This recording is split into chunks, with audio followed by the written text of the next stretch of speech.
Bueno, queridos amigos, en un nuevo programa de Malvinas y sus protagonistas, en esta ocasión voy a entrevistar al brigadier retirado, veterano de guerra de Malvinas, Miguel Cruzado. ¿Cómo estás, Miguel? Te doy la bienvenida. Gracias, Matías. Buen día. Gracias a Dios, bien.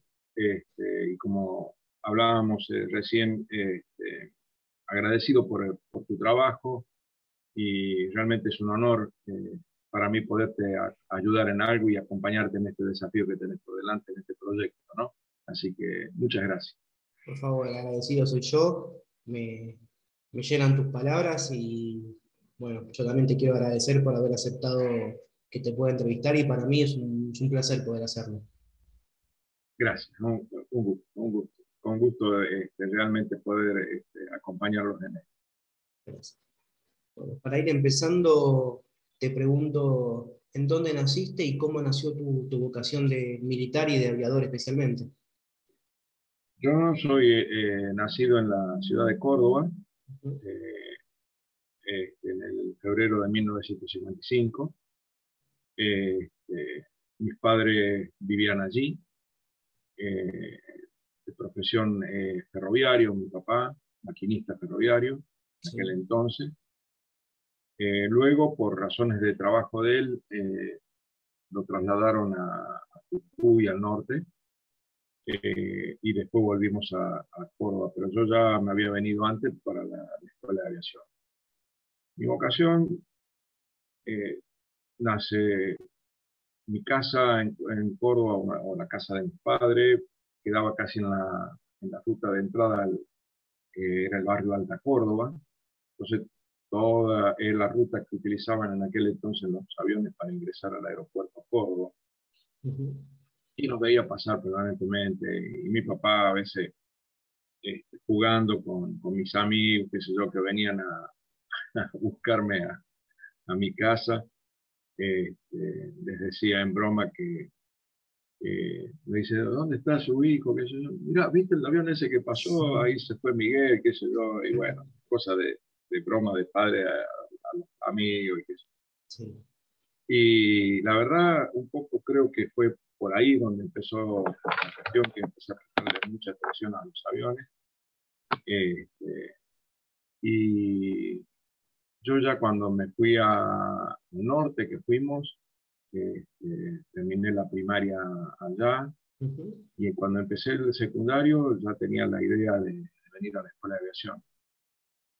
Mi meta era esa, pensando que porque en una época en la escuela de aviación, con la información que tenía muy chico, se ingresaba con el ciclo básico, o sea, con tercer año en secundario. Eso era así, es real, pero ya había sido, ya, después ya te exigían el secundario secundario completo. completo. Bien. Entonces, bueno, eh, cuando hice tercer año, vinimos con mi padre de Jujuy, mi padre y mi madre, a preguntar las condiciones de ingreso a la escuela de aviación, y ahí me dijeron, no, tiene que ser secundario completo, tiene que pedir toda la folletería, en ese entonces nada de internet, nada que Sí, pudiera, entonces era todo casi presencial y necesitabas, por supuesto, el acompañamiento de tu padre que fuera a tal lugar, te acompañara a llevarlas, a buscar las cosas. Y bueno, y así hicimos. Cuando estaba ya en quinto año me empecé a preparar. Mi padre, como era el típico de la época, dice, mirá que eh, ahí tenés que tener otra opción porque hay examen de ingreso, esto es 50 y 50, 50 posibilidad que sí y 50 que no, porque a lo ujú, mejor en el examen de ingreso, pese a que la parte médica ya me había hecho el preexamen, sí, este, la parte física no tenía ningún problema porque hacía mucho atletismo, entonces eh, no veía por ahí. A lo sumo decía, bueno, me puede ir mal en el examen teórico. Y bueno, pero preparándome así, y sí tenía, le decía a mi papá, no, yo voy a entrar a la escuela, ujú, voy a entrar. Dice, pero ¿y si te va mal? Tenés que tener otra alternativa, porque, eh, como decían los padres, acá vago en la casa, no, o ujú. estudiás o Bueno, trabajás, sí, o la universidad o lo que sea, pero el vago en la casa, no. Y bueno, gracias a Dios me presenté en los primeros días de febrero de 1973. Ujú. Este, y me fue bien, pude calificar para lo que quería hacer también, que era entrar al escalafón del aire, porque todos los candidatos, había un cupo obviamente, y sobre todo en el escalafón del aire, en aquel entonces había un cupo determinado. Si por promedio de los exámenes de ingreso te daba un poco bajo, no tenías prioridad para cubrir ese cupo, sino que si no llegabas te ofrecían, bueno, mire, puede ser en el otro escalafón de general o escalafón técnico, etc. Ujú. Y habíamos presentado muchos, digamos, tal así que entramos 400 y pico, eh, ya quedando como pasamos de la categoría de candidato a cadete, ¿no? La cadete, sí. Exacto. Y bueno, eh, pude lograr mi vacante, digamos, por decirlo de alguna manera, en el escalafón del aire. Todo un desafío, porque yo no conocía, no tenía familiares militares, nada, que me dijeran cómo era, cómo era eso, digamos, ¿no? A lo sumo sí contaba con un amigo de la infancia, hijo de un compañero de trabajo de mi papá, que también era oficial, un poco más antiguo que yo, pero lo habíamos visto 2 o 3 veces y después era pedirle la firma para que, como le llaman, una, como que vos tenías que conseguir 3 firmas dentro de la solicitud que apoyaran tu ingreso. Y Ujú. eran 3 alfereces, ¿viste? Que el primer grado de oficial De era todo oficial. mi respaldo para que entrara a la escuela de aviación. Pero este, bien, bien, gracias a Dios, el mejor de los recuerdos y como uno dice, es muy lindo poder lograr y te llena de satisfacción lograr vivir de lo que uno le gusta, ¿no? Porque realmente creo que no hay cosa más linda en la vida y la realización obviamente en lo personal y en lo profesional, que las dos cosas coinciden. Que haciendo lo que te gusta y encima te paguen por eso. Exacto, algo que te habías propuesto tanto, con tanta fuerza. Tal cual, tal cual, tal cual. Así que, bueno, en definitiva, creo que disfruté desde ese primer día, del Ujú. 73, hasta el año 2012, que me retiro, disfruté cada uno de los días. Por supuesto, con los más y menos que tiene toda profesión, pero a la larga siempre Obvio. te queda todo lo más positivo y un amor entrañable por nuestra Fuerza Aérea Argentina eh, y por todo lo que genera a su alrededor esta bendita profesión, Ujú. que es, para mí ha sido un placer enorme. Después de 40 años de servicio en la institución, Sí. eh, no puedo decir otra cosa. Sí, yo con cada militar que hablo de la Fuerza Aérea, todos terminan diciendo que es una pequeña gran familia. Tal cual, tal cual. Eh, Eso sucedió siempre, desde el comienzo, digamos. Yo también me casé muy joven, digamos, a los 24 años. Ujú.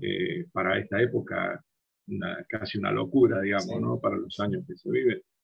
Pero bueno, en aquel entonces era diferente. Y ni bien terminé la escuela de casa, en el año 78, a principios de 79 me casé. Ya estaba en ese momento, mi destino sabía que iba a volar a 4 en Mendoza. Entonces ahí decidimos con mi novia entonces y Ujú. actual esposa, después de 42 años de casado ya llevamos, Sí. este, formar una familia.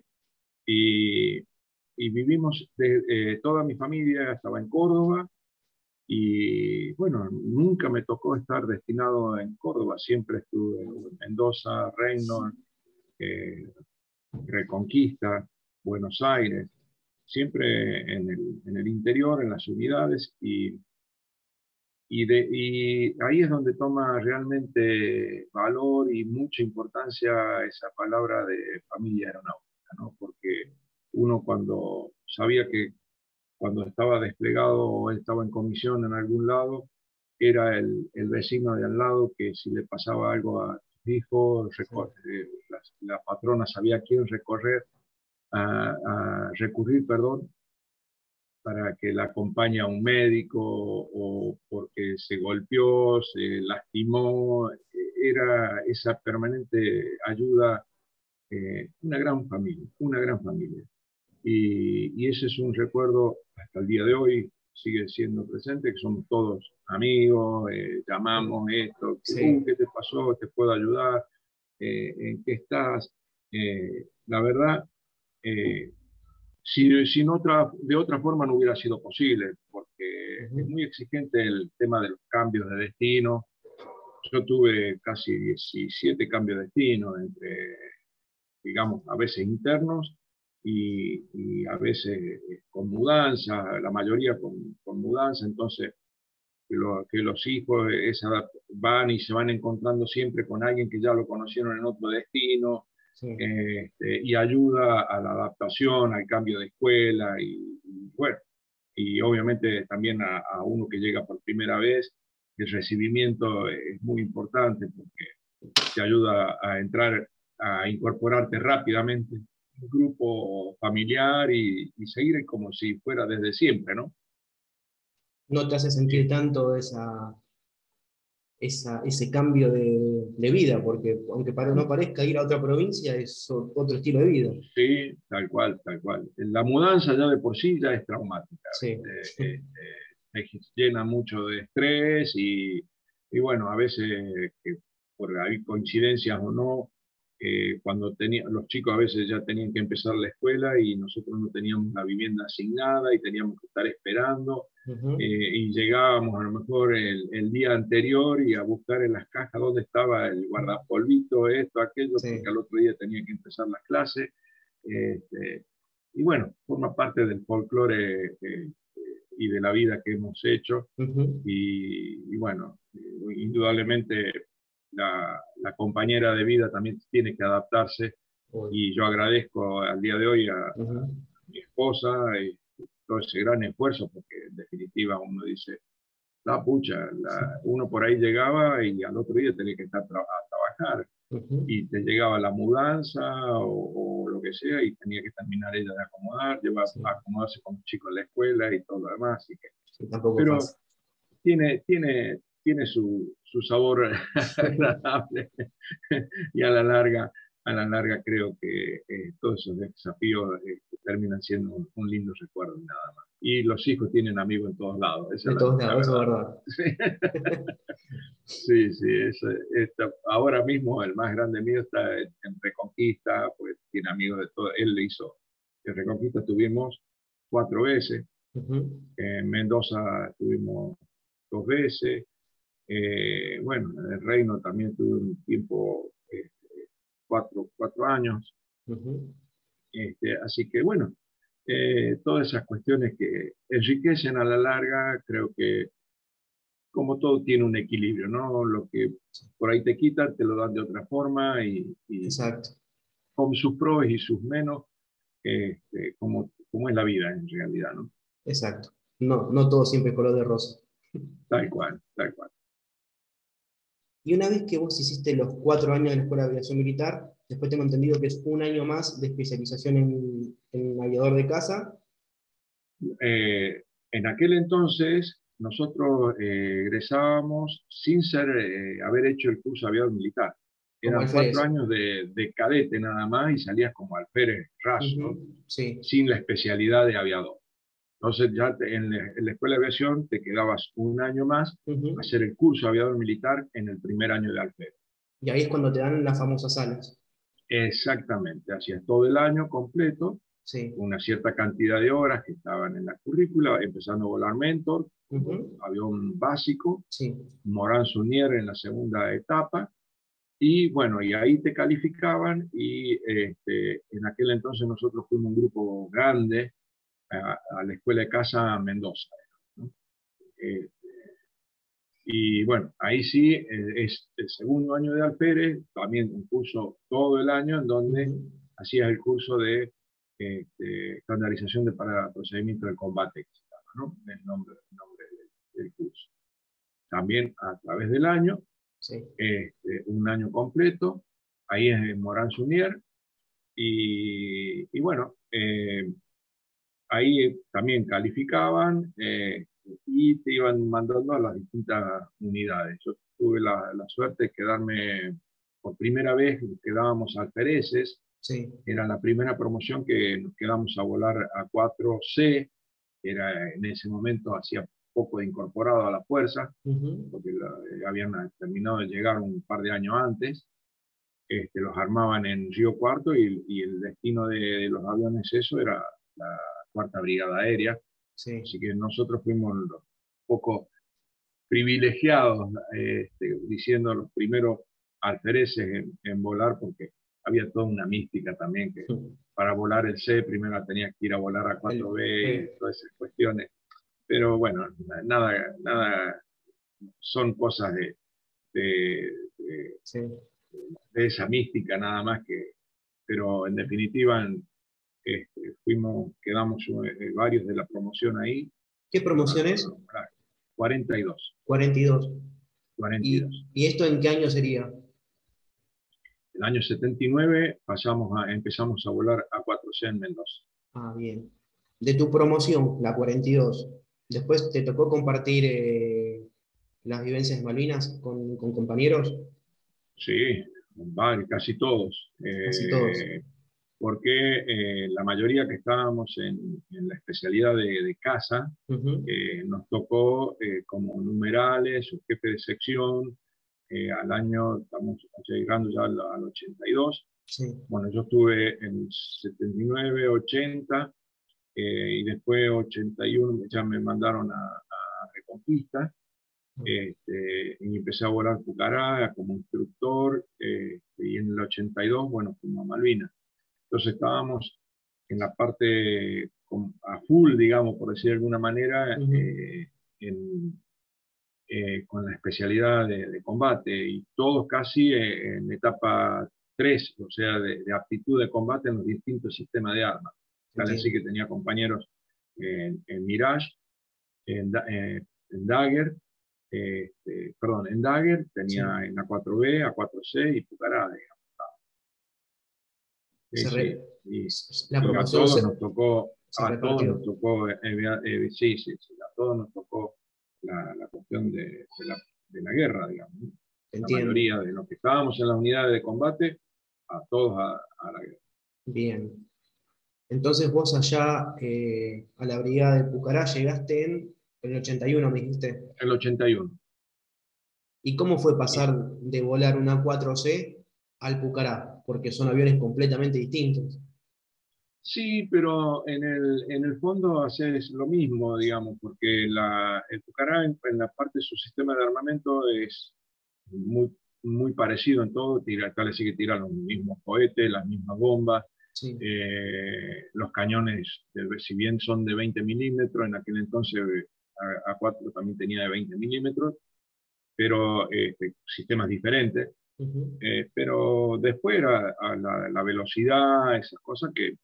¿Por qué? Porque estoy hablando en un año antes, por ahí, en Reconquista era tanta la necesidad de la fuerza. Acordémonos que de los años que estamos hablando, 78 nosotros estuvimos desplegados ya con la cuestión de limítrofe con Chile. Sí. Entonces la fuerza vio que había una necesidad grande de pilotos de combate. Por lo tanto, incrementó las vacantes en los cursos de estandarización para el combate, y le amplió la tarea a Reconquista también ser sede para dar el curso de estandarización para el combate.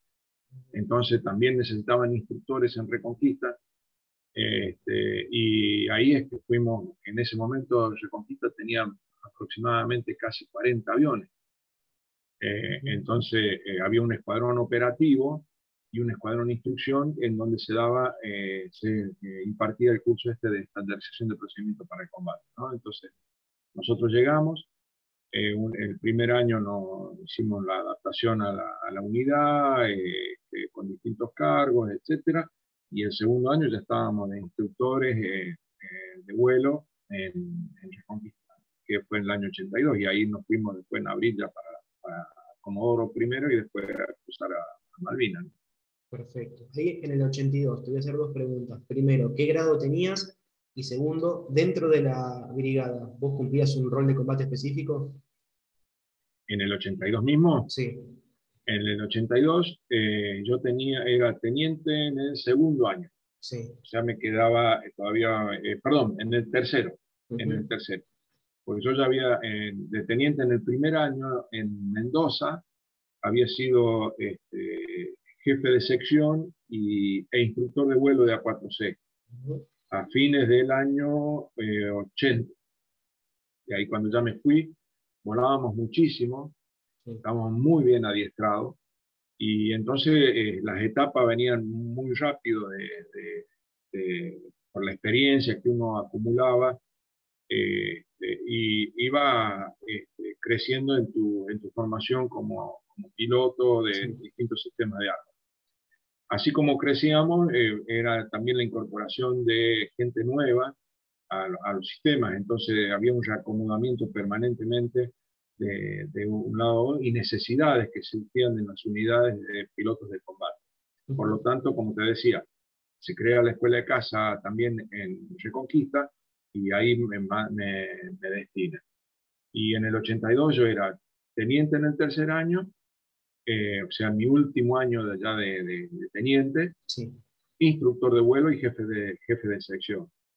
Y mi actividad full ahí en Reconquista en ese momento, el instructor de vuelo, cuando estás normalmente en las unidades, cuando eras instructor de vuelo, no tenías otro cargo, y si tenías otros cargos por ahí era una cosa muy liviana, pero si no estabas dentro del grupo aéreo con tu Entiendo. tarea a full. En cambio, a veces cuando uno no estaba destinado, si bien volaba el sistema de armas, pero Ujú. uno podía desempeñarse en otro cargo fuera del grupo aéreo, digamos, ¿no? Te Que entiendo. sucedía muchas veces, que uno tenía a lo mejor algún tipo, un destino dentro de la unidad, que es la parte de intendencia, la parte del Ujú. grupo técnico, Sí. porque también nos desempeñábamos como jefe de la parte de mantenimiento del sistema. Si bien normalmente el grupo técnico son ingenieros los que están, pero Ujú. uno en la línea o en la parte como jefe de mantenimiento del sistema de armas, puede ser también un piloto, digamos que en el escalón más bajo desempeña esa tarea. O sea, hay Entiendo. muchas tareas dentro de la unidad y Ujú. cuyo jefe es un oficial que puede o no estar destinado en el grupo aéreo. Perfecto. Bien. Entonces, por lo que venimos hablando, o sea, vos el 2 de abril te encontró dentro de la base. Me encontró en la base Sí. siendo teniente en el tercer año, instructor de vuelo, desempeñándome en el escuadrón de instrucción, por decir de alguna manera. ¿Qué es lo que sucedió el 2 de abril? A partir del 2 de abril eh, había que armar un escuadrón operativo. Si bien estaba el escuadrón operativo, que tenía su rol en la unidad, que ellos se Ujú. dedicaban a hacer la operación, no había alumnos en ese escuadrón, sino eran toda gente de etapa 3 ya, que cumplían con su adiestramiento operativo permanente.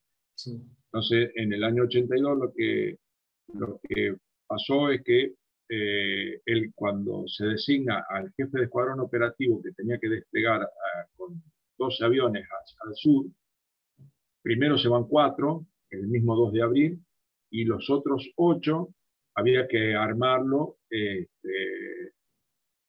y designar la gente que iba a integrar ese despliegue. Entonces, el jefe de escuadrón operativo de todos los pilotos de la unidad va armando, va designando quiénes van a ser los que integren ese escuadrón aeromóvil, porque ahí Sí. toma ya la figura del escuadrón aeromóvil, que es Bien. una figura que se utiliza operativamente en la fuerza para designar un escuadrón que es eh, autodependiente, digamos. Se mueve con un jefe de escuadrón, lleva su parte técnica y su parte operativa juntas. Y eso le da mucha movilidad porque casualmente por eso se utiliza esa figura, es el jefe de escuadrón el que da las órdenes, donde depende directamente la parte técnica y la parte operativa de él. Y bueno, él arma la cantidad de pilotos que iba a necesitar más o menos, y con un gran desafío, porque había Reconquista, tuvo que desplegar un escuadrón a Malvinas, después despliega un escuadrón estoy hablando de Reconquista, la tercera brigada aérea, un escuadrón a Malvinas, un escuadrón a la base aérea militar Santa Cruz, dos aviones que vienen para hacer reconocimiento y son destinados acá en el aeropuerto de La Plata. Y todo es un esfuerzo, por eso te digo, un esfuerzo muy grande en la parte logística, y tal así que se quedaron un poco cortos de gente en la parte de mecánicos, y tuvieron que pedir asistencia a la fábrica de aviones, que en ese momento había personal militar también y algunos civiles que tuvieron que ir destinados a la base aérea militar Santa Cruz. Mira, no tenía ese dato. Sí. Mira. Y en Santa Cruz también se llevó otros 12 aviones. Un esfuerzo increíble de material y gente, ¿no? Fundamentalmente, porque cada avión que se mueve, ¿viste? Para el mantenimiento, sí, para la parte operativa. Por eso hay que reconocerle muchísimo a los mecánicos, sí, el esfuerzo extraordinario que se hizo, y a la unidad en general, para poner todo ese material desplegado, porque había el armamento, había que llevar todas las previsiones, y bueno, tener dos escuadrones en distintos lugares totalmente, porque si bien nosotros salimos en su momento en abril, de la primera escuadrilla que cruza ya el mismo 2 de abril, llega a Malvinas, los otros 8 salimos unos días después de Reconquista, a Comodoro Rivadavia como primera escala, sí, para luego cruzar a Malvinas. Pero ahí nomás, a los días, ya salió el otro escuadrón Santa Cruz. A Santa Cruz, pero Santa Cruz, es una cosa Comodoro Rivadavia, que estaba funcionando como brigada, como base y todo lo demás, y otra cosa era Santa Cruz, que había que implementar todo, digamos. Lo teníamos en los planes, estaban las bases, pero el personal tenía que moverse todo para funcionar como una base, porque no, era el aeropuerto de Santa Cruz, no era una base de la Fuerza Aérea. Entonces hay que armarla o poner todos los medios allí para que entre a funcionar como base, ¿no? El alojamiento, la comida, sí, dónde van a estar los aviones, la defensa. Todo, la defensa, todo, sí, todo. Ahí salió una columna de camiones para armar precisamente eso, la base, ¿no? La base de Santa Cruz. Entiendo. ¿Y el jefe de escuadrón que me comentaste que estaba a cargo de ustedes en Malvinas, quién era? El jefe de escuadrón nuestro, al cual también mi mejor de los recuerdos, porque fue el mayor Navarro, Miguel Navarro. Excelente, un gran jefe, un gran líder, y que estuvo con nosotros permanentemente, y bueno, había que conducir, había que estar en todas las situaciones y en la problemática que significa trabajar, y luego ya en las islas operar en unas condiciones que no eran precisamente las mejores, con las cuestiones que hacían al clima, sí, con las cuestiones que hacían, y ese clima con todas las consecuencias que traía, con relación a la infraestructura que no teníamos, y había que poner en hombro todo el mundo, por eso yo digo, el Escuadrón Aeromóvil Pucará, si algo ha sido un honor para mí integrarlo, es porque hubo un espíritu de equipo y de cuerpo importantísimo en la tarea diaria, porque sabíamos que la única forma que íbamos a salir de ahí, o que teníamos para cumplir la misión y era poniendo todo lo que podíamos, todo. En De otra equipo. forma, el equipo, Ujú. funcionar en equipo. Sí. Vivíamos todos juntos, comíamos, fíjate vos que nos sucedía que el equipo de cocina, como uno decía, nos turnábamos, el que sabía cocinar, cocinaba, el que no sabía cocinar lavaba los platos, Sí. porque nos teníamos que digamos, autogestionar de algún modo, porque no, en la forma que fue en el lugar donde estábamos. Entonces, teníamos los víveres, pero bueno, los víveres había que transformarlos en comida, En digamos. comida, obvio, sí. Sí, exacto. Y realmente en- el mejor reconocimiento para todos. Y de ahí pasábamos a la parte operativa, así, en un abrir y cerrar de ojos, estábamos Sí. en el otro lado, este, preparando los aviones, preparando el armamento, que Ujú. uno colaborando en esto, y así, y cuidándonos, obviamente, y dentro de ello, a partir del 1 de mayo, con un golpe fatídico muy grande, que nos pegó muy duro, pero bueno, Sí. es parte de de lo fuerte y de lo terrible que es la guerra, ¿no? Ujú. ¿Y vos te recordás qué día exacto llegaste a Malvinas? Yo llegué el día, voy a dar el día exacto, lo tengo el 17 de abril. A mí me cruzan en un F-28, Ah, no cruzo volando el avión. ¿el Pucará Porque llegaba eso, directamente a Malvinas? ¿eh? ¿Podía ser un vuelo directo el Pucará? Sí, sí, Ah, sí, sí, no cruzaban, había la primera escuadrilla cruzó en vuelo. el mismo 2 en vuelo, el mismo 2 de abril, como te decía. Después empezamos a rotar los pilotos, Ujú. los que habían ido primero, un poco traerlos de nuevo al continente, que tomen aire, y nosotros continuar con el... A ver, esto fue, ya te digo, el mismo, el 10, sí, entre el 17 y el 19 De de abril. abril. Habíamos salido de Reconquista el 8 de abril nosotros, Ujú. ya estando la primera, como te decía, la primera escuadrilla En Malvinas. en Malvinas. Sí. Salimos con los 8 aviones restantes para completar los 12, porque el Ujú. escuadrón en principio tiene el número de aviones que componen un escuadrón es de 12, está establecido así por la doctrina. Ujú. Y, y entonces los 8 restantes que llevábamos a Comodoro Rivadavia al principio, y ahí cuando llegamos a Comodoro Rivadavia había que prepararlos para el cruce, chequear todos los sistemas, terminar de chequear todos los sistemas que funcionaran, etcétera, etcétera, etcétera. Sí. Este, y, y en el mientras tanto empezamos con los 4 aviones que estaban allá, que empezaron a volar, ya obviamente ya estaban volando en Malvinas, haciendo reconocimiento Ujú. de las islas, cumpliendo todas misiones de exploración y reconocimiento, porque desde el primer día más o menos, y a los pocos días, primero reconocimiento para uno, nosotros Ujú. mismos ubicarnos, reconocer las islas, que a la larga terminas conociendo casi de memoria. Sí.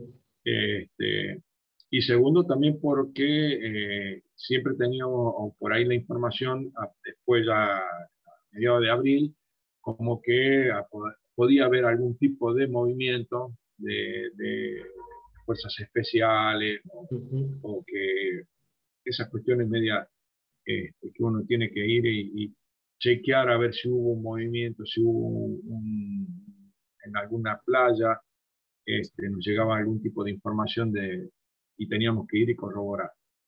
La verdad que no lo encontramos, Ujú. pero en definitiva teníamos que hacer esos vuelos y yo creo que sí, lo hubo, y, bueno, eh, pasó. El tema es que yo cruzo, como te digo, el 17 o 19, por ahí no me acuerdo ahora bien, Sí, sí. en un F-28, y me incorporo ahí nomás a la escuadrilla que estaba desplegada ahí y empezamos a volar. Y el resto del escuadrón, los otros 8 llegan a Malvinas a fines de abril, y ahí componemos los 12. Estamos un par de días en Puerto Argentino, porque hasta ese entonces nosotros operábamos en el Puerto Argentino, y ya se había elegido Darwin como punto de despliegue, redespliegue, Ujú. en donde si Puerto Argentino teníamos limitaciones, en Darwin eran mucho más grandes todavía, a partir de incluso de la pista misma, para la operación normal, porque eh, era un campo de aterrizaje, no era una pista.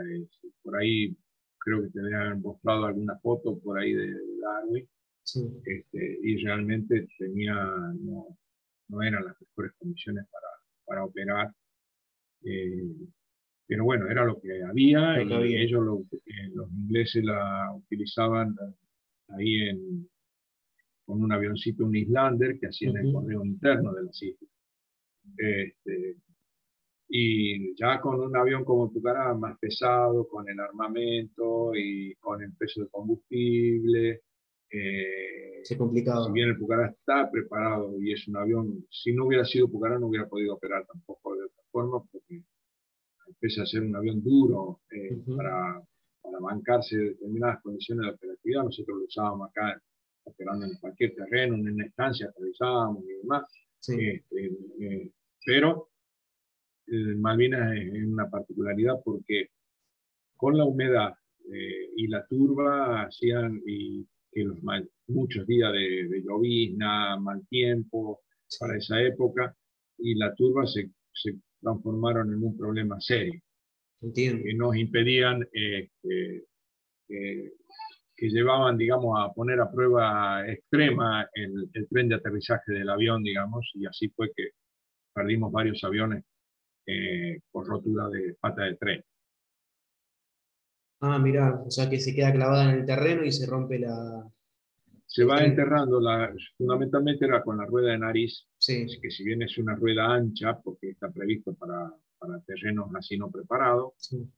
y el tren principal tiene 2 ruedas cada lado, cada Ujú. pata, pero la rueda de nariz tiene una, y como te digo, esa rueda de nariz en algún momento, cuando va despegando el avión, se va enterrando en lo que es la blandura, que significa la turba, Sí, y aumenta la resistencia de modo tal de la pata que la termina.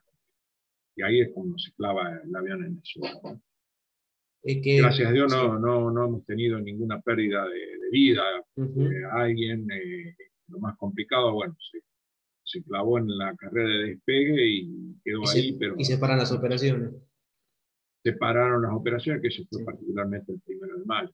Ujú. Eh, Nos tocó esa situación, vivir esa situación en un momento crítico, en donde queríamos sacar rápido los aviones de ese lugar, porque no había dónde esconderlos los aviones grandes. El Pucará, si los viste, es un avión grande, Sí, sí.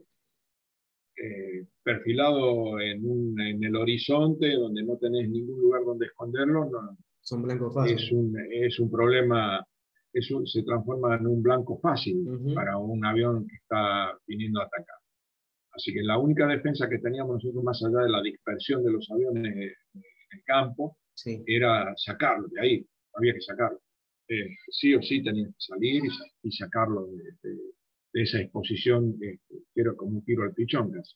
te entiendo.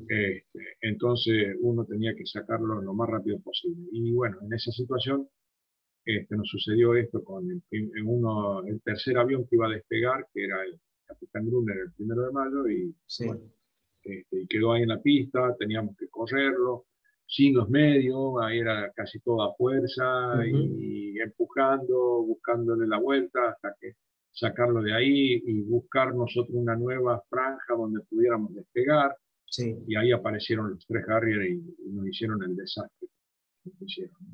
Que es donde fallece el teniente Fukich. el teniente Fukik y Y 7 suboficiales. siete suboficiales mecánicos. 7 suboficiales, mecánicos, armeros Sí, y otro número de heridos, casi otros 7 sí. más, 8 más. Con lo cual se nos complicó bastante la cuestión el apoyo técnico, digamos, ¿no? Ujú, Y sí. particularmente la parte de los armeros. Nos quedamos casi sin armeros, Mira, porque eh, fueron heridos o fallecidos la mayoría, entonces ahí nomás tuvimos que reponer con algunos que vinieron de Santa Cruz de nuevo ujú, para poder seguir operando, ¿no? operando desde ahí. Y vos, especialmente vos, el 1 de mayo, ¿vos habías logrado despegar con tu Pucará o estabas en tierra cuando fue No, justamente el yo estaba ataque? en tierra. Ah, La primera escuadrilla que iba a despegar sí, era estaba formada por el capitán Gruner, sí. Címbaro, el ruso Ujú. y me falta uno, Calderón, si mal no recuerdo, creo que era. Este, a ver, no te voy a decir con precisión porque tengo todos los planes de vuelo de ese entonces, Mira, este, para no equivocarme.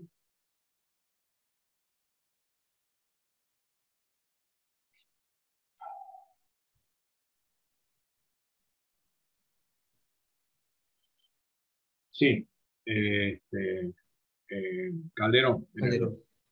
este, y pudo despegar ruso, el teniente ruso, compañero mío, Sí. y el teniente Címbaro pudieron despegar.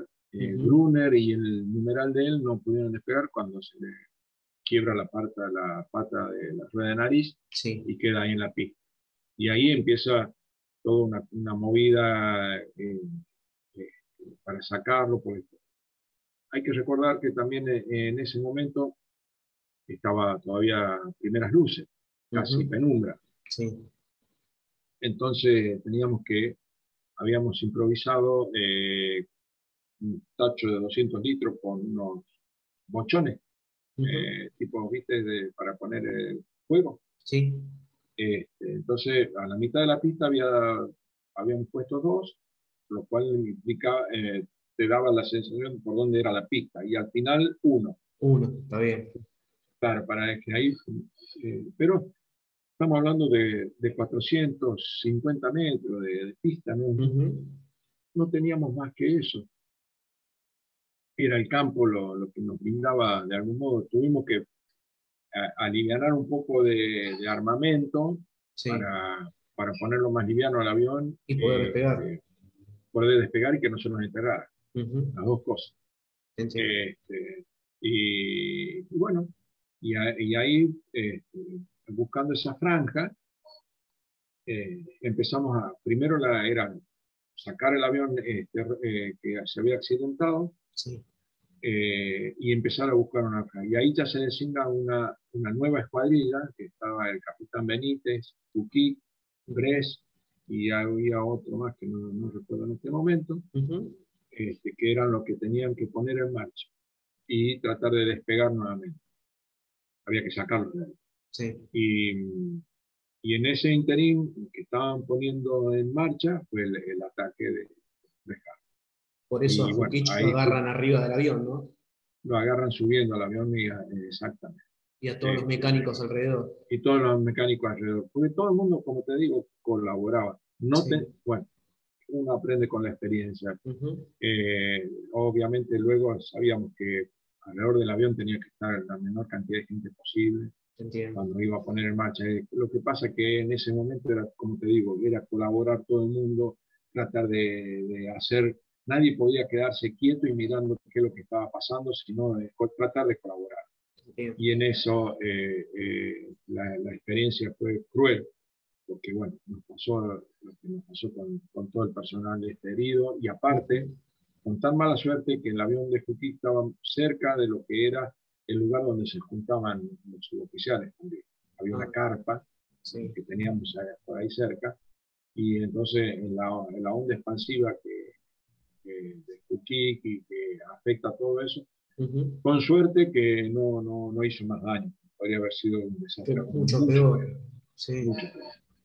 Pero bueno, yo estaba en la pista buscando la franja esa, cuando miro hacia el horizonte y veo las tres figuras de los Harrier tomando la formación en línea, Sí. abriéndose, digamos, y ya seleccionando de algún modo en el último segundo blanco, con la sorpresa que nos realmente fue una sorpresa tan grande, porque habíamos estado unos minutos antes, habían hecho pruebas de artillería, todo el sistema de defensa antiaérea, Sí. Probándolo, y cuando entraron los aviones no se los vio, no surgió la alerta. Son esas cosas que realmente pasan en la guerra, ¿no? Lo que es la sorpresa, y, y nos pegó mal, Sí. mal, porque nuestro primer contacto con la realidad de la guerra fue durísimo, Fue duro. durísimo, Sí. fue duro. Y bueno, y después era tratar ahí, cada uno cuando pasó el bombardeo, buscar un refugio, porque pensábamos que venía otra cosa. Cuando nos empezamos a tomar conciencia de todo lo que estaba pasando alrededor, ya estaba prendiéndose fuego el avión de Sputnik. No sabíamos yo no lo había visto a él subiéndose ni en el avión, y no sabíamos qué es lo que había pasado en el avión, porque se estaba prendiendo fuego y empezó la munición a estallar también, porque Sí, empezaron los cohetes a salir, la munición de los cañones también a dispararse. Sí. Y, y bueno, todo lo que sucede en un proceso de sorpresa, de posteriormente toda una cuestión de que no sabes bien qué es lo que está pasando, de que tratás de tomar conciencia, de ayudar de algún modo y no podés porque el avión está prendido fuego y estallando y las municiones explotando. Feo, Sí, te sentís feo. impotente. Exactamente. Y obviamente también el temor, porque todo es, qué es lo que está, digamos, esa confusión de momento, ¿no? Hasta que, bueno, fuimos tomando conciencia y tratando había otro, el otro que estaba poniendo en marcha era el teniente Hernández, otro compañero mío, Sí. que aparece así entre la humareda, digamos, de lo que estaba estallando y explotando, y lo que había sido la bomba de inglesa, y había quedado también de parte de las bombas racimos que habían tirado, estaban reguladas por tiempo, entonces quedaban desperdigadas en el campo, o sea, no sabiendo en qué momento iban a explotar. Algunas, no todas. Sí, las famosas belugas. Las famosas belugas. Y bueno, me pareció, nosotros decimos el Pato Hernández, lo fui venía rengueando, así que fui corriendo a ayudarlo. Sí. Y realmente una situación Sí. difícil, y tratar de asumir rápidamente la realidad y ponernos con una meta que teníamos que salir lo más rápido posible de esa situación para seguir operando, porque esa era Sí. nuestra Había tarea. que reponerse. Exacto. No fue fácil. Sí. Creo que salimos a volar, siguieron volando, yo no volé ese día. Sí.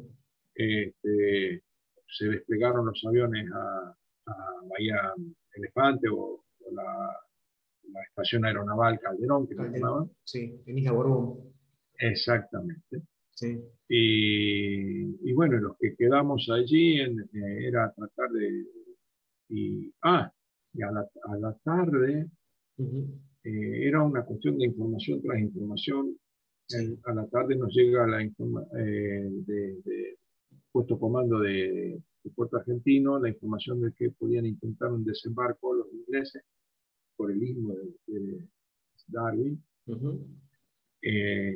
Entonces el jefe de base ordena cambiar todo la defensa.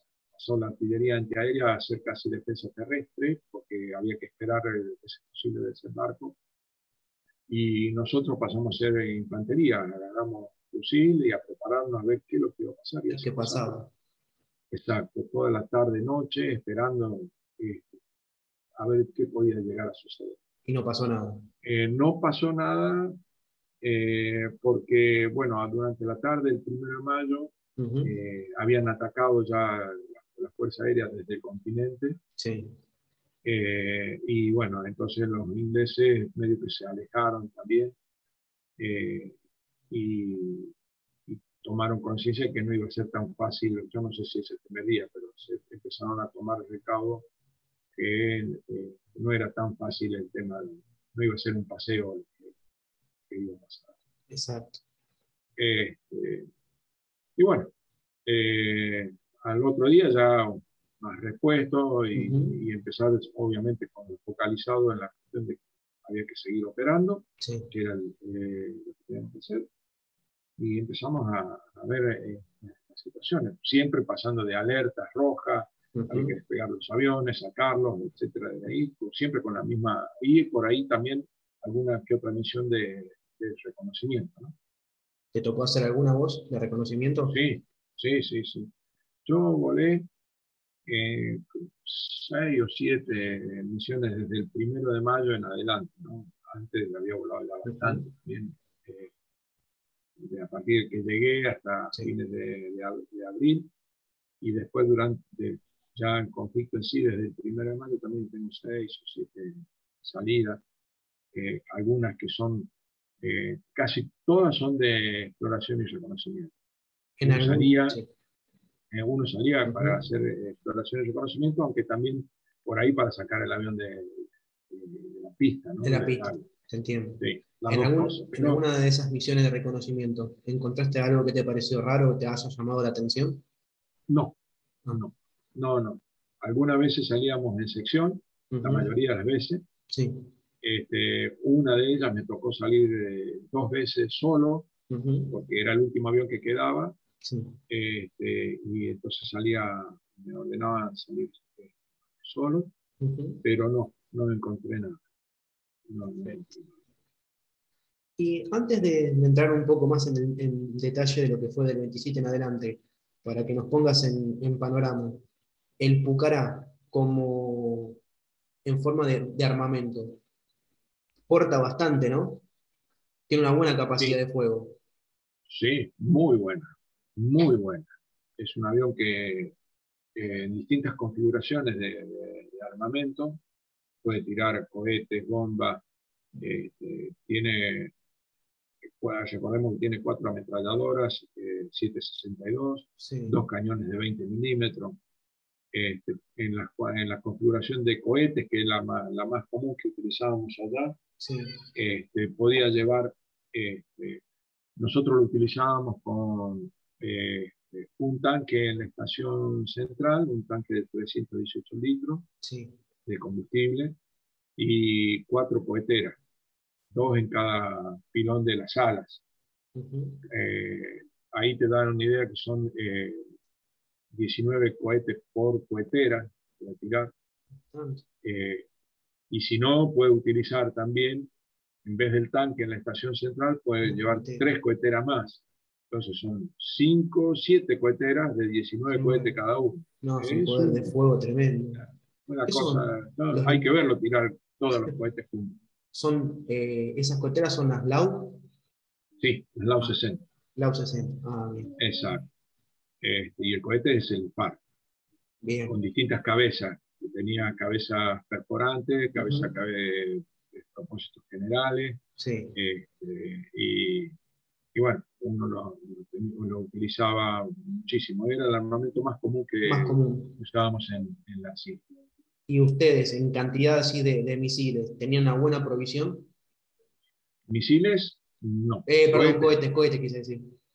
cohetes, sí, sí, no teníamos. Tal es así que después, fíjate que se transformaron. Algunas LAO las utilizaron para El ingenio el argento. ingenio, tal cual, el tractor bendito y con las baterías de los aviones que estaban destruidos, Sí. se utilizaba para disparar hacia zona, un blanco zona, no era una puntería muy fina, pero No, pero más o menos tirabas. la iban acomodando y hicieron daño también. El tractor También misilístico. exacto. También usaban las ametralladoras para tirar así. Ujú. No teníamos problema en cuanto a disponibilidad de munición, digamos. Te Ni entiendo. de cohetes, ni de munición del armamento de 7,62, ni de los cañones de 20. Perfecto. ¿Y el Pucará, usaban napalm ustedes? ¿Cómo? ¿Napalm podían usar? Usamos, sí. Usaron napalm. No era no era la configuración más común, pero se usó. Se usó, es más, muy poquito, muy Ujú. poquito. Nosotros creo que hubo un par de misiones nada más con Napa, ¿Por algo en especial? pero no, Ah, no, simplemente porque era más, digamos, pensábamos que la configuración que operativamente más nos rendía era la de cohete, ¿no? te entiendo. Para el ataque a fuerzas terrestres, básicamente, que era la función que teníamos nosotros. Ujú. Y cuando salíamos a hacer reconocimiento, que fue el caso de cuando se encontraban con los helicópteros, el que te rindió mejor el cohete, digamos, Te entiendo. para tirarle a los helicópteros mismos. Te pregunto Este, porque he visto una foto que hay cuatro suboficiales, uno, si no me equivoco, era Brasich, que cae el 1 de mayo, que sí, que abajo en el comentario de la foto decían que era la mezcla justamente sí, de sí, Napalm. pero no fue la configuración que más se utilizó. Ah, No, para nada. perfecto. Este, no lo utilizaba por una cuestión de operatividad Ujú. particularmente, y que todos coincidíamos que lo más versátil para nosotros era Los cohetes. el cohete. Bien. Eh, y de hecho yo creo que todas las misiones, la mayoría se Ujú. utilizaron con cohete. Creo que muy poquitas misiones han salido con nada. Perfecto. ¿Y qué tan de cierto hay que el Pucará es capaz de resistir, o sea, como le llaman la fortaleza, de poder resistir impactos directos aunque sea de bajo calibre, pero que es un avión robusto, fuerte? Eso es cierto, Es es cierto. muy cierto, es muy cierto. Tiene nosotros denominamos un poder de absorción de impacto increíble, Ujú. increíble. Pese a digamos, a ver, para eso hay que remontarse un poquito a lo que, para qué fue hecho el Tucana. Sí.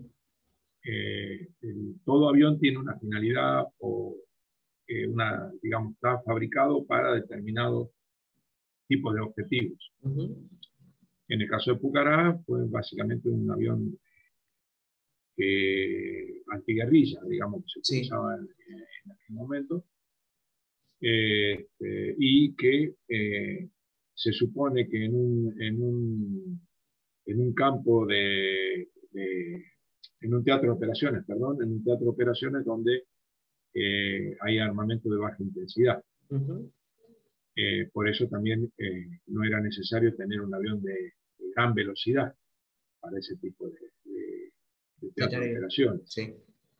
Eh, entonces, eh,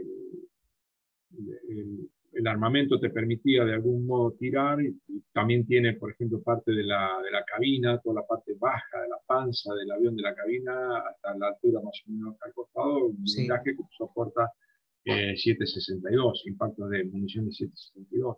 Bien. Entonces, todo hace, el avión está hecho para ese Ujú. tipo de teatro de operación. Lo cual, y después se demostró que realmente hemos tenido eh, aviones con más de 50 impactos, y han seguido volando. Volando tranquilo. Eh, Sí. con luces que te avisen, tengo Sí. emergencia de esto, la luz se me prendió la luz de esto, Pero de te trae aquello, a no me casa. funciona. Exacto, pero seguía volando. Eh, Esa es la realidad. Y evidentemente una Ujú. vez que aterrizaba había que repararlo y si no, no podía seguir. Pero Entiendo. se la aguantaba y podía regresar al aterrizaje. eh, y fueron varios casos. Recuerdo el de Michelú, Vila, Ujú. que volvieron con muchos impactos. Cuando ya el teatro de operaciones se vuelve más sofisticado, me refiero a esto con la cuestión de presencia de misiles y demás, Sí. ahí es más complicado. Ahí es más complicado porque eh, Pero, insisto, es un teatro de operaciones ya de otra categoría, con presencia de armamentos, como digo recién, más sofisticados, como Sí. la presencia de misiles. Te voy a decir, bueno, a un misil no. Uno sabía que en los pelotones o las patrullas que organizaban los británicos, Sí. tenían, siempre había la presencia en cada patrulla misiles antiaéreos que los acompañaban. Entonces, era una presencia bastante importante de misiles en el teatro. El famoso Blue Pipe o el misil que tiraban El Stinger. el Sting, Sí. sobre el hombro. Sí. Entonces, eso y la baja velocidad a veces era un componente que disparaba un poco la probabilidad de derribo, digamos, un poco más alta. Ahí sí, porque había que bancarse. Si bien el avión no era un gran difusor de calor, digamos, por el tema de las hélices y todo lo demás, pero indudablemente te tiraban y te apuntaban y por ahí te pegaban, como de hecho sucedió. Pero bueno, estabas más expuesto. En un teatro de operaciones de esa sofisticación quedabas mucho más expuesto. Entiendo. Y llega el 27 de mayo, empiezan los combates de Darwin primero. ¿Ustedes qué orden reciben? Nosotros ya a partir del 21 de mayo, cuando desembarcan en San Carlos, sí. Se produce este desembarco, nosotros empezamos a volar desde la mañana, incluso éramos atacados permanentemente desde el estrecho San Carlos por fuego naval, o de una fragata que iba y volvía, y sobre lo que era nuestro campo de aterrizaje, lo cual nos limitaba mucho nuestro movimiento. Y bueno, no obstante, aún así pudimos poner una escuadrilla en vuelo, que es la que se arrima para ver la zona, más de una escuadrilla, porque se pudieron despegar varios aviones, y son los aviones que van y confirman que se estaba produciendo el desembarco en San Carlos. Ahí lo derriban al capitán Benítez con un misil. Y luego lo derriban a Tomba, que lo derriba a un cargue. Y el teniente Bres le ordena que se dirija a Puerto Argentino para su recuperación. Y fue un día, Michelú vuelve al aterrizaje en Darwin, y bueno, fue un día, nosotros iban y venían los aviones y también se destruye lo que teníamos como, nosotros habíamos detectado que había desde una casilla cercana ahí a la pista, en una zona, estaban dirigiendo el tiro. Mira. Entonces la ataca una sección a la casilla esa, y vuela. Y bueno, entonces a la tarde ya nos quedaban nada más que 2 aviones en servicio. A la tarde del 27 El estamos 21. Perdón, del 21. Y nos ordenan llevar los últimos 2 aviones ya a Puerto Argentino. Entonces ya dejamos de operar, por eso te menciono el 21, dejamos de operar en Darwin.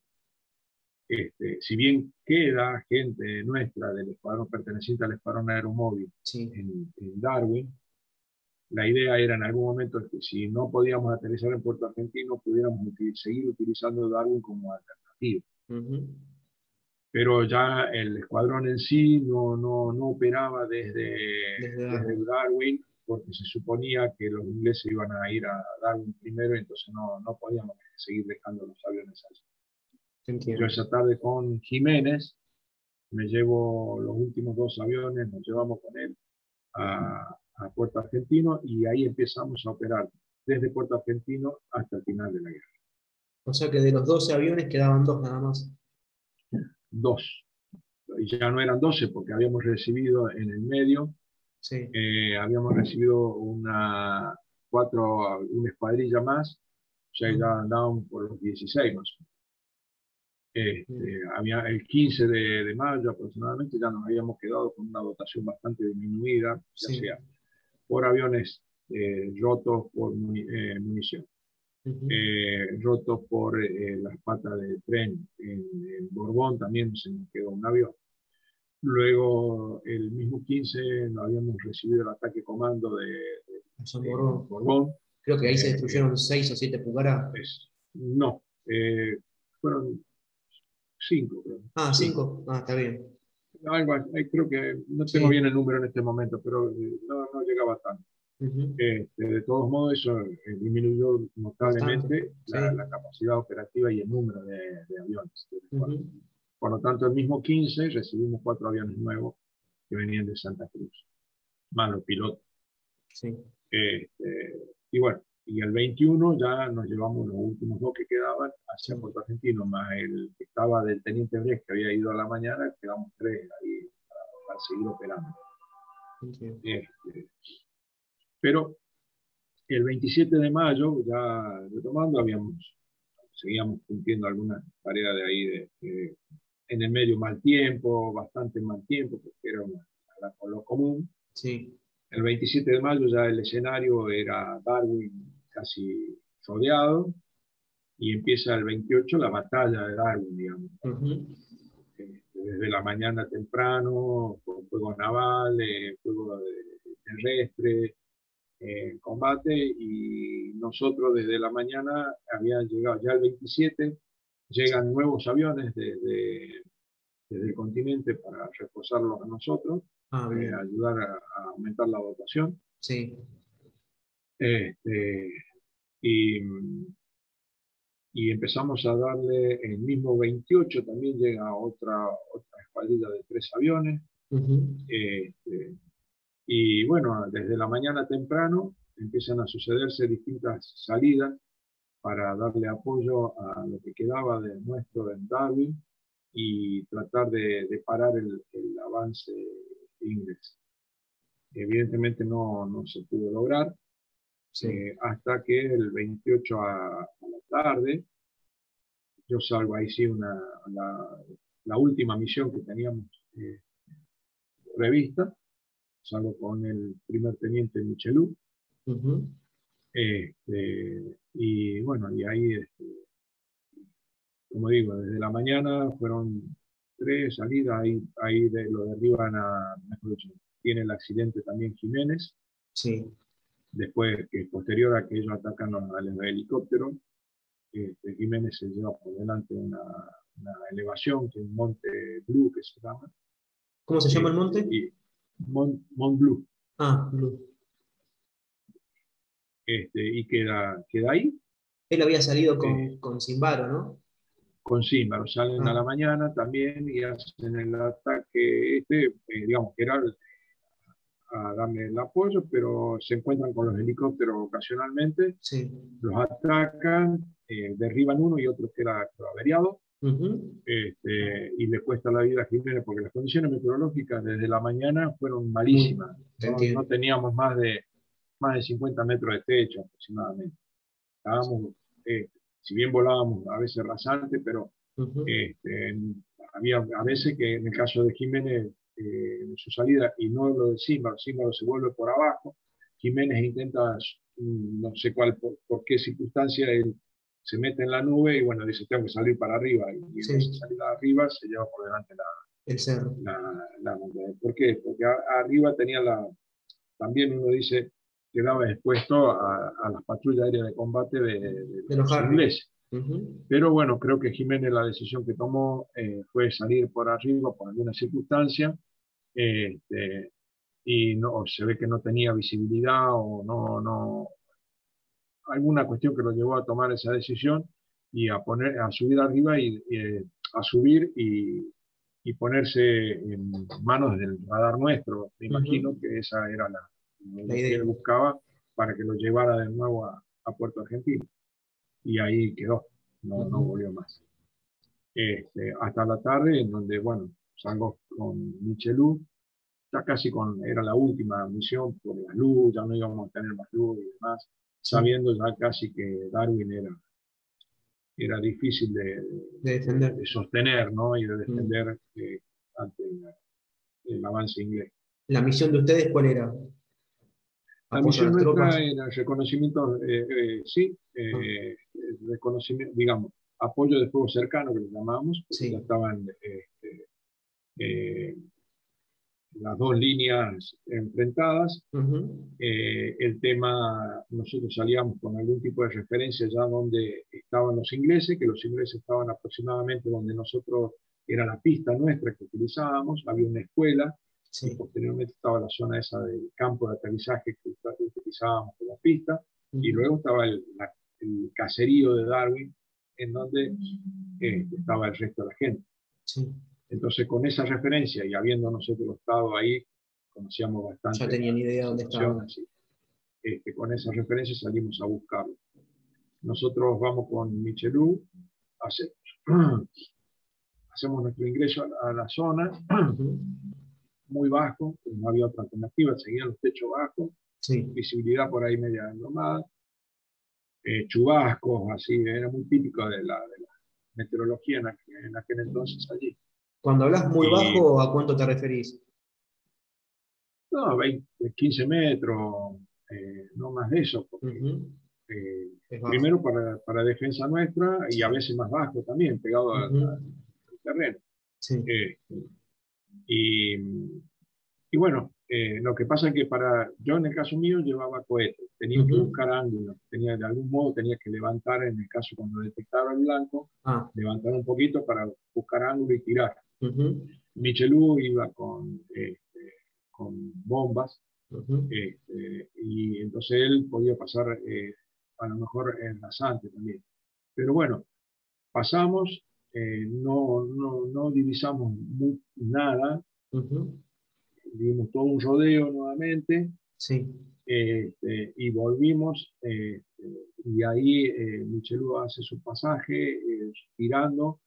Yo busco un poquito de ángulo también atrás para tirar, me dicen desde tierra, porque nos estaban viendo, la gente nuestra de Darwin nos Ujú. veía, y Sí. nosotros estábamos a la misma frecuencia de radio que ellos, Ujú. y ahí me dicen que sigamos tirando en esa zona que estaban ahí. Y yo alcanzo a ver, si me recuerdo, un pequeño movimiento que me pareció algo. Obviamente la tropa en tierra, lo primero, al sentir los aviones, el cuerpo tierra y nadie se mueve más. Sí. Esa es la mejor defensa para ellos. Ujú. Y bueno, cuando yo levanto un poquito y quiero tirar, ahí recibo mucho disparo de tierra. Y tiro cohetes. Me dice, siga tirando que están ahí, siga tirando que están ahí. Y empiezo a recibir en mi avión muchos impactos, todo el ¿Ten- lado derecho. ¿Tenés idea con qué te tiraban? Yo calculo que debe haber sido misiones livianas, digamos, no sé con qué haber sido, pero Pero me lo pegaban de sentías. todo, digamos. Sí, sí, sí, sentía en el avión el impacto. Sí.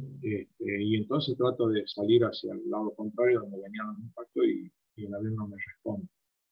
Aparentemente algo que yo asocio luego, Sí. alguien me cuenta que me habrían tirado un misil, yo no lo vi, el misil la verdad no lo vi, Ujú. sentí una vibración nada más, pero no sé si tendrá que ver o no con el misil. Sí. Pero el hecho es que el avión no me responde en el viraje hacia la izquierda, Ujú. y bueno, ahí decido eyectarme, ¿no? ¿A qué altura estabas más o menos? No más de 15 metros. No más de 15 metros. O No, sea, el paracaídas se abrió ahí nomás. sí, el paracaídas, digamos, está previsto, el avión es 0-0, o sea que te puedes eyectar desde el suelo y el paracaídas cumple Ah, el asiento, cumple toda la secuencia y apertura del paracaídas y te salvas. bien, Porque el asiento eyectable está hecho para eso. para eso. Lo que sucede acá, por más o menos uno recurriendo a las tablas, el avión, digamos, con 15 metros, más o menos en las tablas, la separación del el cohete, cuando vos eyectas, el cohete Ujú. te separa aproximadamente en su punto máximo puede llegar hasta casi 70 metros Ah, de altura. Este, y ahí la caída y se produce toda la secuencia de apertura. Estamos hablando de todo en un segundos, segundo. milisegundos, digamos. Sí, ¿Sí? sí. Este, y entonces, en lo que sí yo no tengo la sensación de estar colgado en el paracaídas ni nada, para mí fue un salto, como que salí de la cabina y salté al suelo, digamos. Fue una cosa inmediata, simultánea casi. Sí. En ningún momento perdí el conocimiento ni nada. Ujú. Yo lo que recuerdo yo en la cabina es que empecé a tener humo de poner el panel de fusibles que tiene tu cara acá a la derecha. Sí. Eh, y bueno, y ahí digo, ya casi sin comando, que quiero virar a la izquierda y no sale, y ahí Ujú. decido eyectarme. Y tengo la noción de ver el avión todavía abajo mío, tengo la visión esa de Ujú. que estoy, porque la eyección teóricamente el asiento sale hacia un poco adelante incluso. Sí. El cohete te impulsa y uno queda medio un poco adelante. Ujú. Y uno sale, en el caso por el sistema de armas, este Martin Baker, uno sale a través de la cúpula. Ujú. Tiene dos cuchillas el asiento acá atrás que rompen la cúpula y pasa el asiento por ahí. No se eyecta la cúpula, como en el Ah, caso de A4, dentro del proceso de eyección sale la sale cúpula la primero y cúpula. luego el asiento. Sí. En cambio, el sistema Martin Baker, tanto que tenía Mirage Ujú. como nosotros, salís, el asiento cruza, rompe la cúpula y pasa por atrás de él. Y bueno, y ahí nomás salgo y caigo en el suelo, digamos. No recuerdo estar colgado en la tortilla. Los que muy pocos que vieron, porque hay mucha gente que pensó que yo había quedado en el avión, no me habían Sí. visto estarme. Este, los que pocos que vieron dicen apenas pudieron ver el paracaídas que se terminó de desplegar y se plegó, o sea que ahí tocó tierra, digamos, paró el Ujú. impacto del suelo y chao, fue muy segundo, digamos, nada más. ¿Y tu pucará cayó muy lejos de donde estabas vos? Yo no lo vi andar. Ah, no lo La viste. gente que lo vio, la gente que lo vio caer, y hay mucha gente de ejército que después a tiempo me comentaron, primero que ellos pensaron que había quedado adentro del avión, Adentro. no me habían visto detectarme. Adelante nuestro había sido derribado un Maki de la Sí, Armada, sí. que salieron ellos un ratito antes que nosotros, y cuando nosotros que estábamos tratando de poner en marcha y, y sonaba la alarma aérea, qué sé yo, de ataque aéreo, paramos un par de veces en puesta en marcha hasta que subí la B definitiva para poner en marcha, ya volvió el Maki y volvió uno nada más. El Y había teniente Miguel. fallecido Miguel. Ujú. Entonces, a Miguel ellos sí lo corroboraron que había quedado Adentro. adentro, conmigo no se pudieron animar. Mucha gente suponía que yo estaba ahí adentro. Y bueno, pero yo caigo y trato de salir corriendo hacia algún lado porque estaba desorientado, Sí. y me enredo en el paracaídas, Ujú. eh, y caigo de nuevo, entonces me trato no me había olvidado de soltarme el paracaídas, digamos, en la Sí. caída. Y ahí ya siento la presencia de soldado inglés que me pone la bayoneta en la espalda y listo, Ah, los toma tenías posición. ahí, ahí nomás los tenías. Sobre ello Sobre claro, ellos te caíste. sí, sí. estaban ahí. Y ahí digamos, me tomaron prisionero. Sí. Eh, el primer soldado que apareció al lado mío, y luego aparece, entiendo, un suboficial, me parece que era, Sí. más también. Hay que ponerse en el momento, ¿no? Este, hay que ver que estaban combatiendo, Sí. pleno combate. Desde el lado nuestro lo estaban cañoneando, lo estaban Ujú. tirando. Yo acababa de tirarles también a ellos. Sí. Este, eh, toda una situación de combate típica. Mucha adrenalina de todos lados. Sí. eh, y bueno, apareció este hombre, dos, uno se hizo cargo de la situación, y me dice, bueno, vamos pegando para atrás, me quitan el armamento de mano, porque tenía la pistola,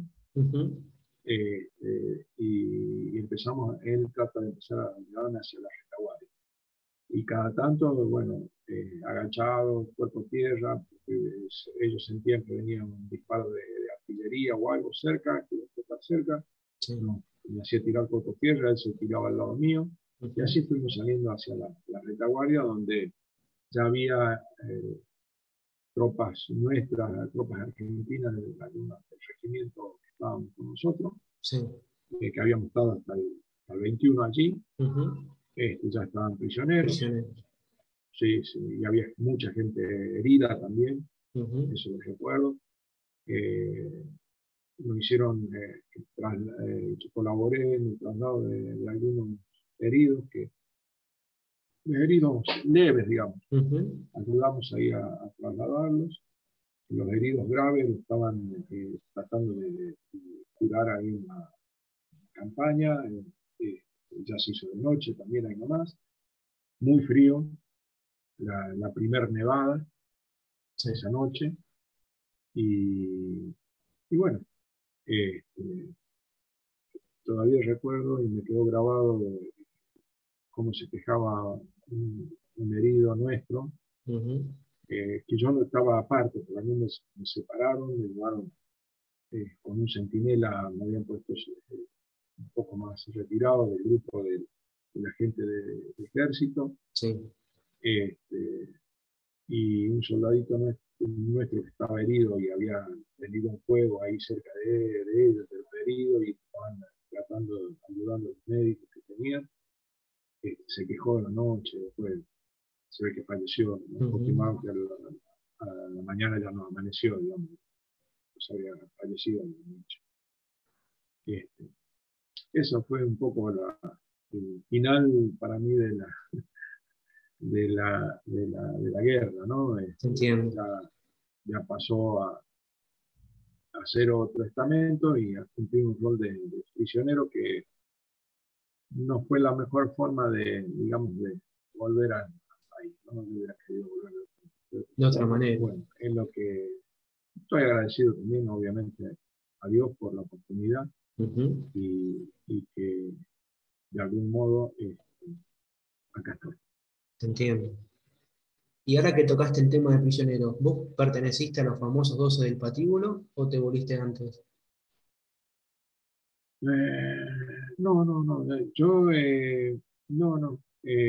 A mí me tuvieron, eh, yo estuve ahí, mi recorrida de prisionero fue el 29 a la mañana, me separan de vuelta, está bien separado, después de pasar la noche, tengo una anécdota ahí la noche, que los soldados, había dos soldaditos, habían quedado cerca mío, y yo estaba con el buzo vuelo y un calzoncillo largo, no tenía otra cosa.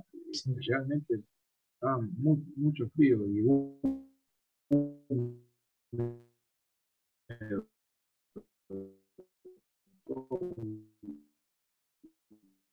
humedecido por la nevada, que se me la camisa, y eso, le digo ya a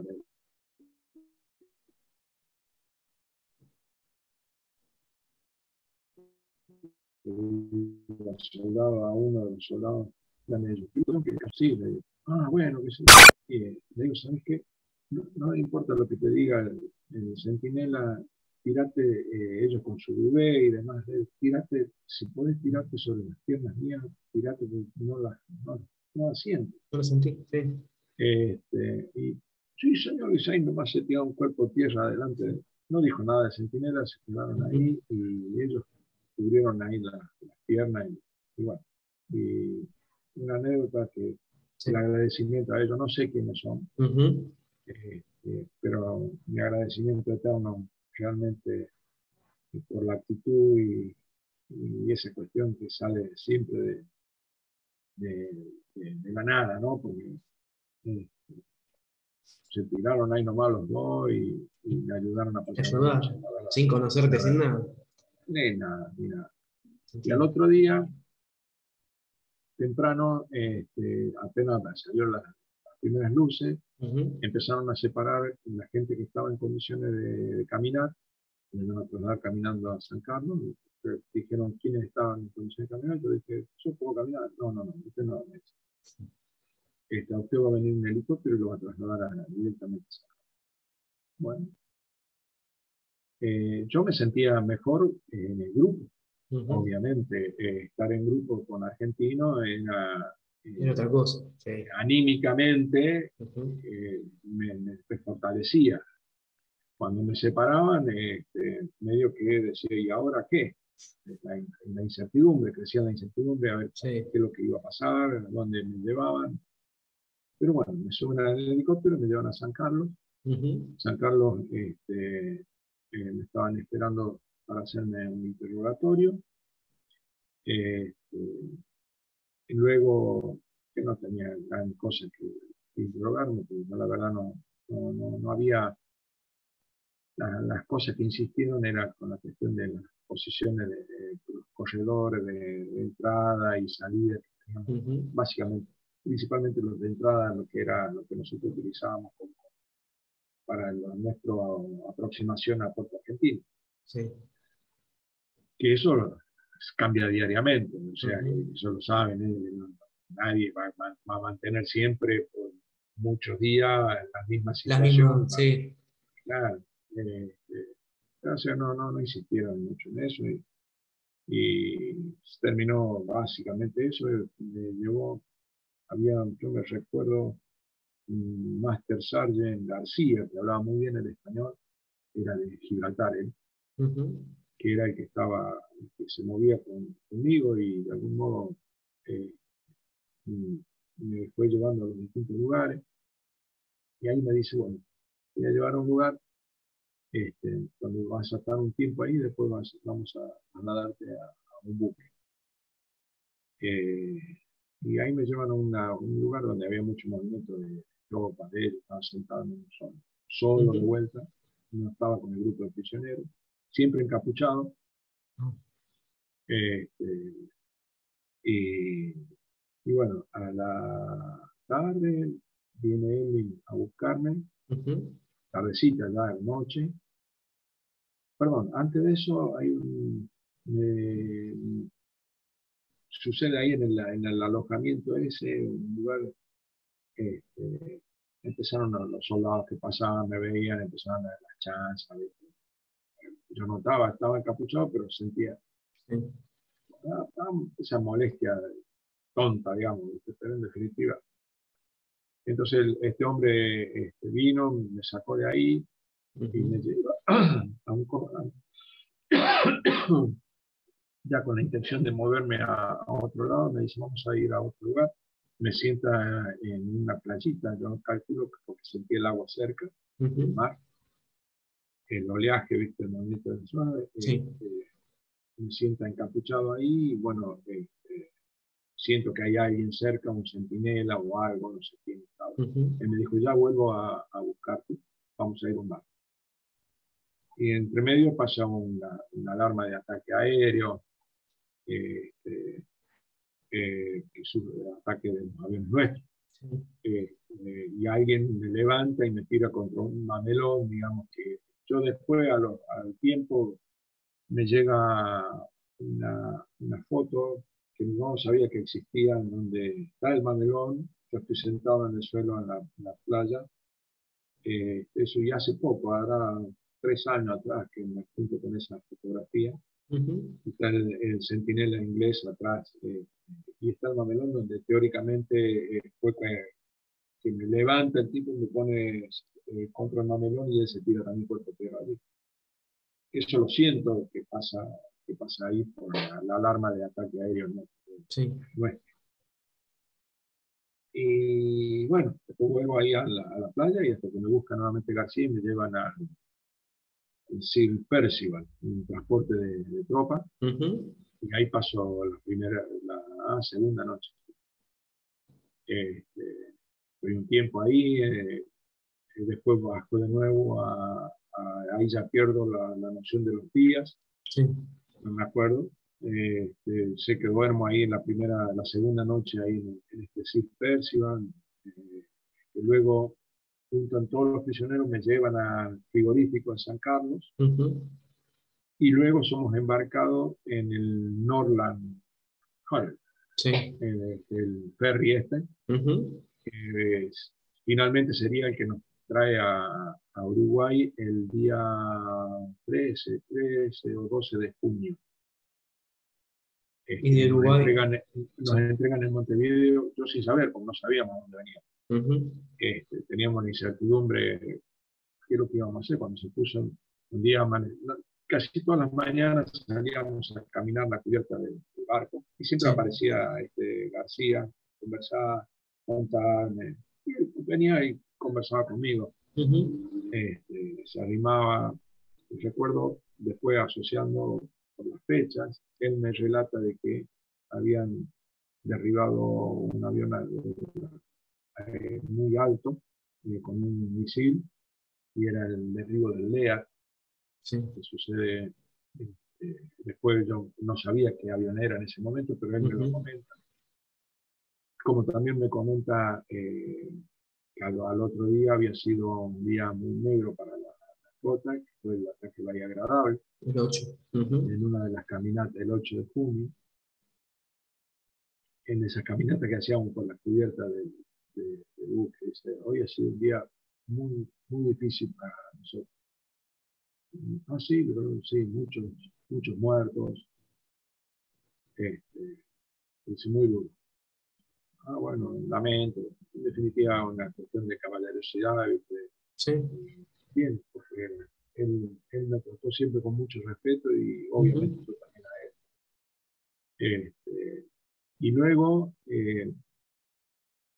veíamos nosotros que estábamos en el medio de la flota. Digo yo, a mí me falta ahora que nos ataquen acá en el medio de la flota y no pongan bien grande, le decía en broma, a veces pongan bien grande prisionero de guerra en la chimenea, no van a Sí. volar acá adentro a todos. Y ya estaba con un grupo importante de argentinos, tanto de Fuerza Aérea como de Ejército. Y luego el Norland se puso en marcha y empezamos a ver que marcha, y andábamos, y dijimos, ¿y a dónde vamos? Y venía en el camarote donde nos habían puesto, estaba el entonces alférez Egurza conmigo y el teniente Calderón, de Pucará también, era el piloto de Pucará. Y Sí. Egurza era del puesto de observación de la ROA, El arroba. alférez. Y ya teníamos, recuerdo, no sé si Ursa tenía una brújulita y veníamos, digo, vamos, nos llevan a Ascensión, nos van a tirar por allá, que se calculamos las cosas. Uno dice, ¿a dónde nos van a llevar? Hasta que una noche se para, y se ven las luces, se ve. Después yo supe que era el ingreso frente Punta del Este, que sería que la entrada al puerto de Montevideo, más o menos que Sí. entra por ahí en el canal. Y al otro día nos entregan el puerto de Montevideo, a la tardecita noche, casi entramos al puerto, ahí nos desembarcan, pasamos por un puesto que había instalado la Embajada Argentina, y estaban dos buques, había un buque de pasajeros, estos ferry que cruzaban al río para allá de nuestro, Sí. y a nosotros nos subimos al piloto Alsina, si mal no recuerdo, se llamaba el barquito, y bueno, gran alegría y algarabía. Ahí García, cuando me despido de él del Norland, me dice el casco mío que iba a quedar en un lugar muy importante en Inglaterra. Está bien, yo me quería quedar con el casco, pero bueno, no, el casco lo vamos a llevar a Inglaterra y va a estar en un lugar muy importante. Años después, casi más de 10 años, 15 años, por ahí. Me traen cuando empezamos a retomar las relaciones con Inglaterra y se mandó gente de Fuerza Aérea para allá a hacer cursos y demás, que empezaron por la parte de helicópteros. Un oficial, cual éramos vecinos del barrio donde vivíamos, me trajo una foto y me dice, tengo algo para usted. Ah, sí, no sabía que existía la foto esa, y está, bueno, la foto que me están haciendo el interrogatorio, y el casco mío en una vitrina en el Imperial War Museum. No sé si está ahí. Después intenté recuperar el casco por distintos medios y no pude. La verdad no pude, y tampoco me insistí mucho ya. Simplemente no sé si seguirá ahí, en la vitrina esa. No sé qué habrá pasado, la verdad. Y bueno, yo ahí ya, como te decía, cuando pasamos el puesto de la embajada, subimos al piloto Alsina. Ahí había un médico de Fuerza Aérea que era el que estaba con un listado de gente desaparecida, Sí. con lo cual ese listado implicaba desaparecido en ese entonces para nosotros era sinónimo casi de fallecido. De hecho, yo después me entero cuando tomo contacto con mi señora, a ella ya le habían dicho que yo que vaya asumiendo la situación de que estaba fallecido. Sí. Y que, bueno, habían empezado a hacer todos los trámites. Nosotros tenemos un sistema que Albacea, que se denomina, en donde hay un oficial designado que se encarga de todos los trámites para facilitar de algún modo a la familia, Sí.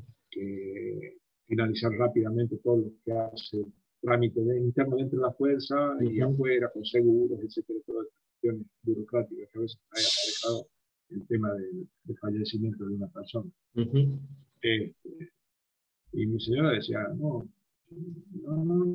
está fallecido. Ella estaba convencida que estaba vivo. Pero bueno, la verdad es que cuando bajamos, la otra intención también era que diéramos algunos teléfonos para que desde la embajada empezaran a comunicarse. Sí. Mis padres en Córdoba, mis suegros en Cruz del Eje, y mi señora estaba en Reconquista.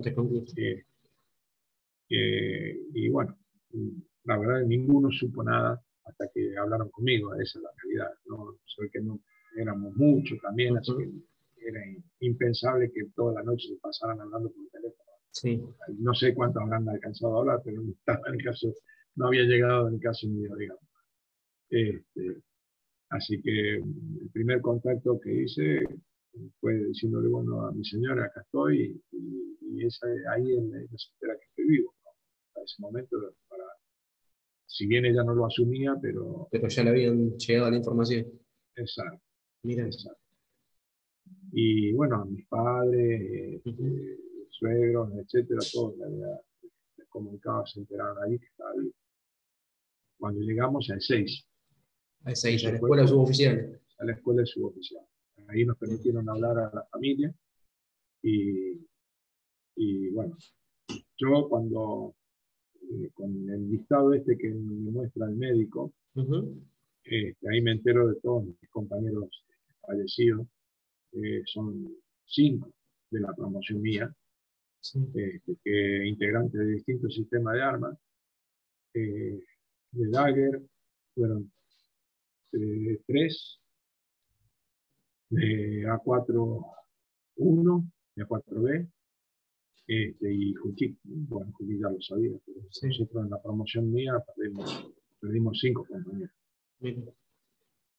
A lo cual obviamente me llena de orgullo el hecho de haber compartido en vida con héroes, haberlos conocido y tener esa amistad y esa camaradería que solamente a través de vicisitudes que hemos compartido todo el tiempo, porque la escuela de aviación era todo el día, estábamos juntos, era nuestra familia, éramos el que tenía un problema, tenía el amigo ahí, lo comentaba, Ujú. Y eso se traslada hasta el día de hoy entre todos mis compañeros, seguimos siendo esa camaradería y esa amistad que se forja en esos 4 años, que es increíble y a lo largo del tiempo te ayuda y todos estamos atentos del otro, qué le pasa, qué anda, qué es lo que no hace, qué hace. Y bueno, Eso no este, cambia. no cambia, no cambia.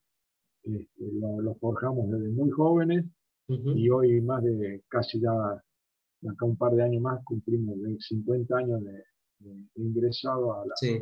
a la Fuerza Aérea Argentina y la tenemos con nosotros. Ese orgullo de Ujú. pertenecer a la Fuerza Aérea y de mantener esa camaradería, esa sana camaradería entre nosotros. Y amistad también, Y porque más amistad. que camaradería es amistad. Hermandad, exacto. Sí, señor, hermano. Son hermanos de la vida. Ujú. Y más después también de convivir una situación tan particular como todo lo que conlleva una guerra. Sí, y hoy mi reconocimiento más grande siempre, porque tenemos esos sobrinos que han quedado, sobrinos Ujú.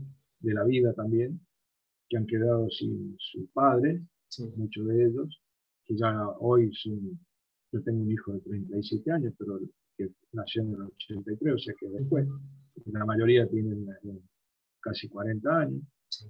Este, el compromiso siempre, por supuesto, Ujú.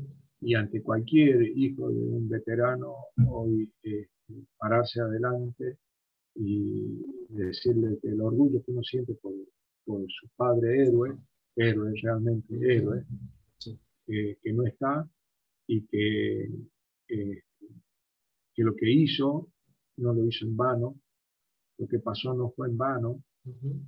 y ese es el compromiso al menos más duro para demostrarle a ellos que realmente no fue en vano, que lo hicieron obviamente todo el mundo, los que estuvimos convencidos. Estoy hablando del nivel táctico. Ujú. Lo que hicimos, lo hicimos convencidos que era por algo tan importante como nuestra soberanía, que las islas son argentinas, más allá de lo que se diga, lo que Exacto. pase, pero ese convencimiento tiene que estar y que ellos tienen el honor y el orgullo de ser herederos de esos padres que nosotros hemos tenido también la oportunidad de conocer en vivo, ¿no? Y transmitirle tratar de transmitirle ese recuerdo de personas, de gran personas que eran, porque indudablemente, si bien uno sabe que cuando abraza esta profesión y hace su juramento es dar la vida por la patria, pero eh, no por eso digo que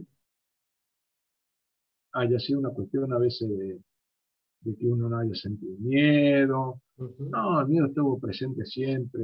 La forma era tratar de, en ese Sí. espíritu de camaradería que Sí. existía también y darnos fuerza uno con el otro, disimular de algún modo que uno no sentía miedo para darnos fuerza entre todos. Ujú. Esa es la realidad. Sí. Acá no hubo suicidas, no hubo temerarios, hubo gente comprometida y responsable con ese compromiso de dar la vida por la patria, nada más. No hay que buscar otra cosa. Este, y bueno, y la mejor forma de enfrentarlo a veces era de disimular ese miedo, es decir, ¿cómo mi compañero va a darse cuenta que tengo miedo, que estoy, era darnos fuerza mutuamente, y había y pensar en la tarea que teníamos y no pensar en otra cosa, era la mejor forma de sobrellevarlo. Pero bueno, mi eterno reconocimiento a todos los Ujú. veteranos, a, a las familias, Ujú. fundamentalmente, a los hijos hoy eh, presentes, y el compromiso de no olvidar, no olvidar, memoria permanente. Y en Sentidas. eso, Sí. y en eso te agradezco infinitamente lo que haces con tu proyecto, porque es una forma de reconocerle a ellos que no están acá Sí. y a sus hijos que sus padres dieron todo por algo. Te agradezco muchísimo tus palabras. Me llenan y la verdad fue un placer enorme poder entrevistarte, que nos cuentes tus vivencias, con lo bueno, con lo malo, con todo lo que fue la guerra, y eternamente agradecido. Sí, gracias, Mati. La verdad, como uno dice, de la guerra indudablemente hay pocas cosas buenas, porque la guerra creo que es el acto más terrible de la humanidad. Sí. Uno que por profesión elige eso, pero hasta siempre decimos por ahí, hay una frase hecha, Ujú. los que conocemos de qué se trata la guerra somos los que menos queremos la guerra. Exacto. Pero de algún modo, viste, las cosas de las personas, en esas situaciones límite, lo que uno conoce de las personas, te da un enorme, primero a veces de orgullo de compartir, de haber compartido con algunos, este, en el caso nuestro, del Escuadrón Aeromóvil, tantos ejemplos de esa camaradería, de estar al lado uno al lado del otro. Estoy hablando de los suboficiales, que es muy importante, Sí. Suboficiales, oficiales, los jefes, Ujú.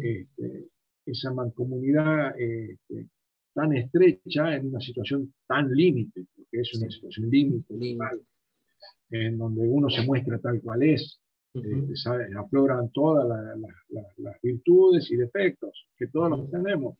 Sí. Este, pero mi reconocimiento eterno a todos. Y mi orgullo, como siempre digo, de haber pertenecido, mal dicho, pertenezco a esta increíble Fuerza Aérea Argentina, que tanto me dio. Excelentes palabras para poder terminar esta entrevista. Te agradezco mucho, te mando un fuerte abrazo y estamos en contacto. Gracias, Matías. Y lo mejor para vos y este proyecto. Muchísimas Suerte, gracias. ¿eh? Gracias por Mucha tu tiempo. suerte. Más que suerte, éxito. Muchísimas gracias. Te mando un fuerte Lo abrazo, mejor. Miguel. Igual, Matías. Hasta cualquier momentito y siempre a disposición. Muchísimas gracias. Chao, viejo. Nos vemos. Nos vemos.